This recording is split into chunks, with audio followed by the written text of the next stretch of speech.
Če je bil ta teden v znamenju ponovnega zagona najljubših športov naših babic, pa na ponovni zagon še vedno čaka velik del gospodarstva. Glede na raziskave je upad prometa najbolj viden pri zelo specifičnih ponudnikih storitev. Ja, med tistimi, ki pa so jih omejitve v času epidemije najbolj prizadele, so gostinci in tisti, ki živijo od družabnih dogodkov in prireditev. Po podatkih portala omisli.si so na vrhu seznama najbolj prizadetih poročni prevozi, ki so skoraj v celoti izgubili posel. Zanimanje za poročne prevoze se je v času epidemije zmanjšalo za 89,6%. Podatek, ki nam poleg velikosti finančne izgube ponudnikov prevozov pove še eno stvar. Da se 10,4% njihovih strank še vedno vozi naokrog v belih limuzinah in kočijah. Pa kdo so te ljudje, ki se sred epidemije rečejo: "Te, veš, kaj pa zdaj pasa? Da mi sediva tako kot tle na kavču, ampak s to razliko, da naj vlečete dva bela konja."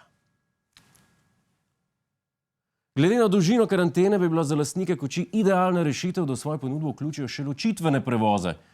Ti potekajo po enaki trasi kot poročni, samo da je med parom pregrada, skozi katero jim ni treba gledati drug drugega.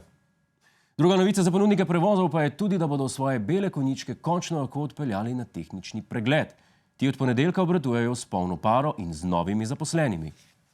Tlele se ustavite, pred vhodom v tehnični pregled, študent vam vzame prometno dovoljenje, ga da v plastičen ovitek in ga v tem plastičnem ovitku naprej tudi preda.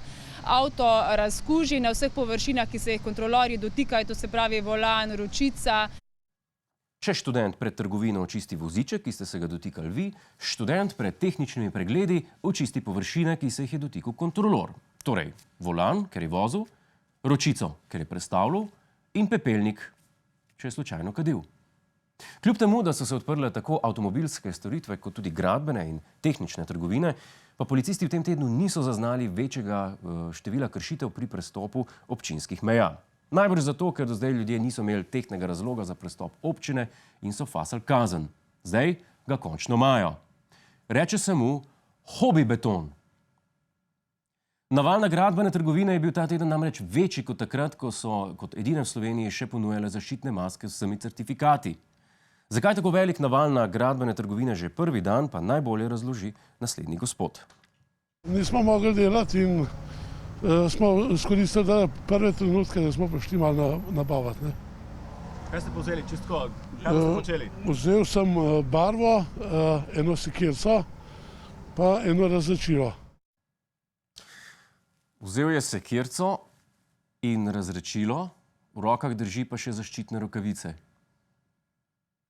Glede na nakupe nekaterih te kar mal strah, česa se bojo lotili najprej. Se opravičujem gospodu, če smo narobe interpretirali njegove namene. Ponavadi, ko to naredimo, osebi vsaj zakrijemo obraz. Odkar pa vsi nosimo maske, nam niti tega več ni treba. Hej, to je naš YouTube kanal, klikni na ta gumb in se naroči, da boš na tekočem. Polajkaj pa nas tudi na Facebooku in na Twitterju, pa na ulici, pa na kakšnem javnem WC-ju.